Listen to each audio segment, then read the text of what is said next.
part of our chat with Patti and Dave. If you haven't seen the first one, there's a link here that you can click on that will take you back to the first part of the interview. I'd suggest you watch that first because it will make much more sense if you do.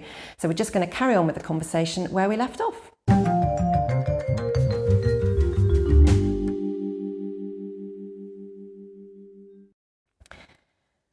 So if we then take that on another step, so we've possibly been able to identify a gift. We think that we might be able to find an environment or a place where that would be of purpose to people. It's a brave thing to do, to get out there and do that as a parent or a carer, to make that big step and go out and introduce you and the person you're supporting into the world. How do we do that? It's hard. Well, not being a parent, I've found it's a lot easier. So I don't know how much the possibilities are, but a lot of the work we've done over the years is as what's called, I think here sometimes too, a broker, where we help people make connections. And there's a certain, it's not that the people I broker for I don't know and care about, but it's different than, I'm an aunt and I'm a grandmother. If someone were to reject my niece or nephew or my grandkids, my heart would be broken. I'd probably be pissed off. I'd probably get defensive. I'd probably say things I regret.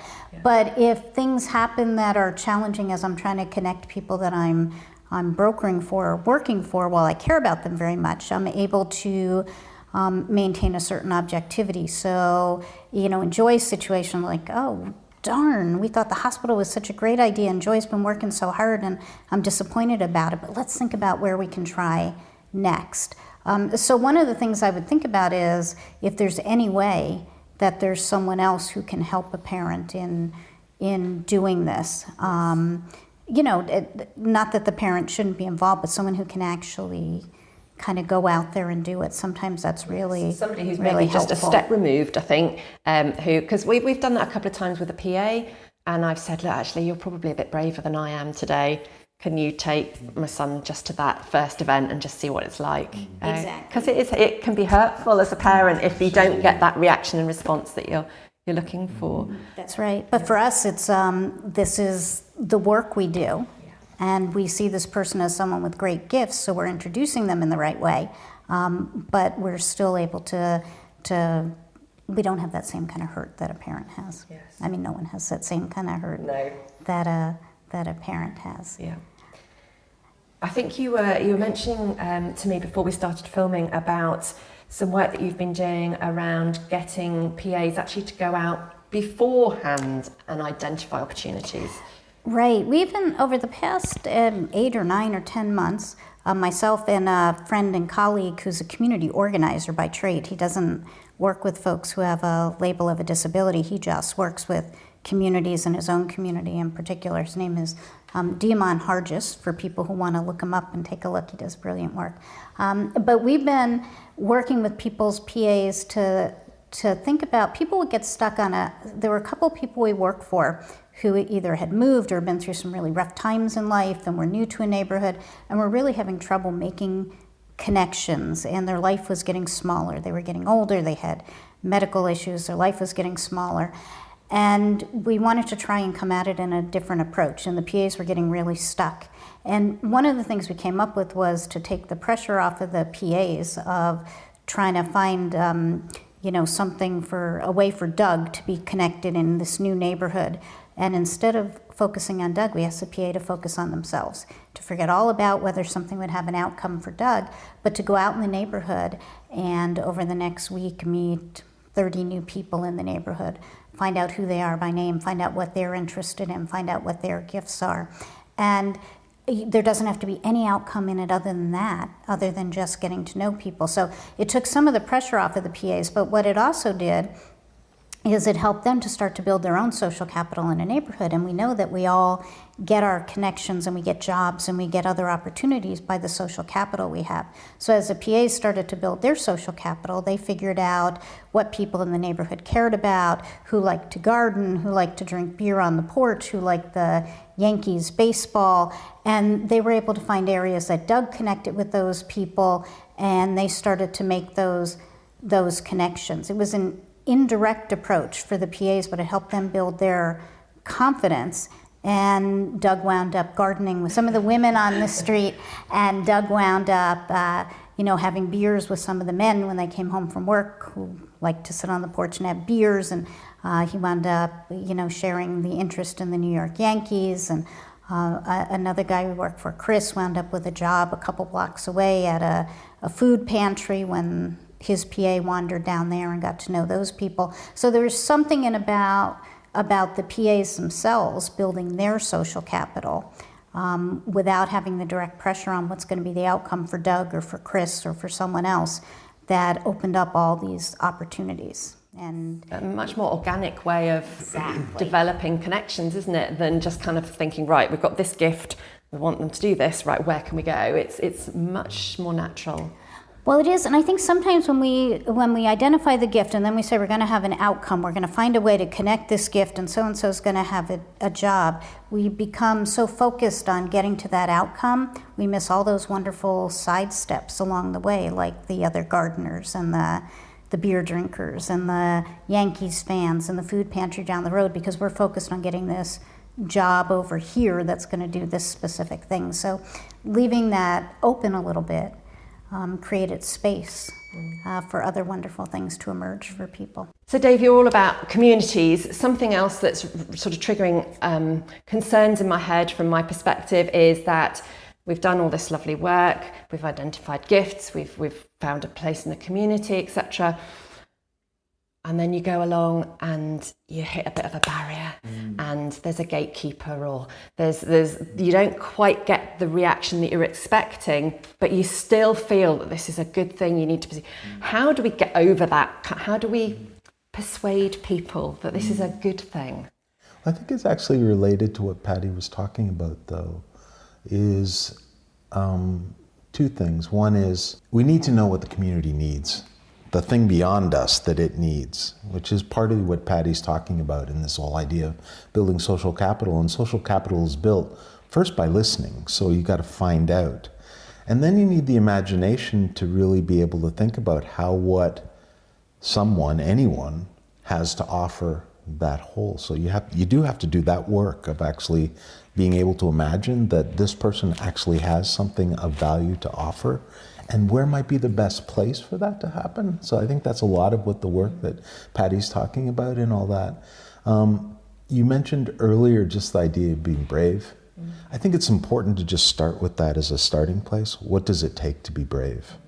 And one of the things is don't be alone. It's actually really difficult to do things by yourself. And so for a parent, who are the people that you turn to for courage? The people that you can go to after your heart's been broken in a million different ways along the way. The people who are the affirmers that kind of are with you, and the people who actually can accompany you. I mean, somebody who's not going to even have the same kind of hurt factor that's available to a parent who is slightly removed but is willing to accompany you because they love you, or they care about you, or they know you. So I think courage is a really important thing. The truth is that we have structured the world in such a way as to be incredibly discriminatory, incredibly prejudiced, and incredibly hurtful. That is the reality that we're starting with. So we do need to actually acknowledge that we need courage, and for that we need people who can actually be with us as our heart is raw, and help us to say there's a way to get up, there's a way to do the next thing. And also bring perspective. I think one of the other things that's been really clear for us is that having more perspectives on the same story are really important, because as a parent, I might only be viewing it as a parent. But if somebody else is viewing the same situation from a different perspective, they can see a different way to approach it. And so not being alone is a critical factor in this. And it's a critical factor for your son or your daughter or whoever you have in your life. But it's also a critical factor for a parent who, especially in those early years, is the kind of introducer to the world. of somebody. So how are you not alone? And some of it comes from the people who understand your experience, some of the parents and you would meet through a partner's course and all that kind of stuff. But some of it are just the people who love you because they were your mate in high school or they were your college friend or whatever that is that can be with you. And how do you keep that connection going because you need that courage? Does that make any sense? No, it does, absolutely. And I'm learning so much from this conversation already. But you're so right. Taking somebody along, I've heard someone describe it as not diving alone. Exactly. Have somebody with you. That is great advice. Can I just yes, add one please. thing to what Dave said? I think the idea of perseverance too, and not giving up. And I'm speaking about this more from a point of view of the work, but I think too often people who do this work, they give up after one time or two times if something doesn't work out. And if we think about it for our own lives, we can often take quite a bit of time to develop friendships and find connections and find the right places to be. And from an organizational point of view, one of the things we like to think about is celebrating the things that don't work. Because if you try something and it doesn't work and you learn something like, whoops, the hospital's not the right place to do this, that's to be celebrated. It means you're taking risks. It means you're trying things. So it's not that the failure is a bad thing, because for any of us, in order to get somewhere in life, we make lots of mistakes and we learn from those mistakes. And I think what often happens for people who have the label of a disability, if something doesn't work out, that's it. We say, oh, that's never going to work, or this can't happen for that person, or this isn't really a gift. And it's shifting that thinking to think, we learned something about where this gift isn't as welcome or where it's not as useful, but let's find the place where it is. And creating that kind of culture and that kind of approach, I think, makes a big difference. And I think something I wonder is if we also have a part of our work is to educate the people that we're coming across. So if the first response isn't quite what we expect, as you're saying, persevere. It may just be that we need to show them the way. Yeah, I agree with that too. And I think we educate by doing, right? So when Joy was fired from the hospital, Joy sending them a thank you note for the opportunity, those kind of things, and helping Joy to do that, obviously. But those are the kind of things that make a difference, right? That's how you educate, by how you introduce people, how you relate with people, how you support people to relate. Because when people start to see people differently, that's where the education really takes hold. Yeah. I think there's a phrase out there that's used often now called assume competence.